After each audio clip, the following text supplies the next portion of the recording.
Alright guys, andito na kami ngayon sa tulay, isang mahabang tulay. Pwede bang stop dito? Doon tayo? Dito? Oo. Picture lang tayo dito ng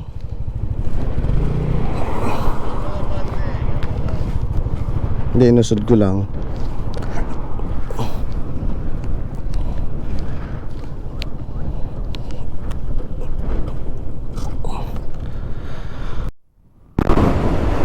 Okay.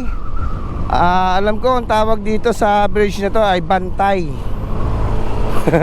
Di ko sure. So tumigil lang kami saglit para magpa-picture.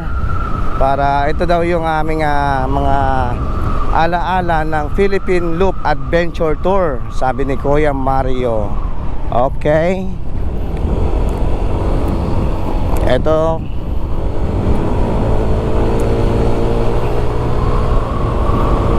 agila, oh. Ang laki ng agila. Masarap na lang banking. Yes. Masarap na ng banking kasi okay na. Diretso na tayo, men. Ay, Santa. Ay, hindi. Santa yan sa kabila, eh.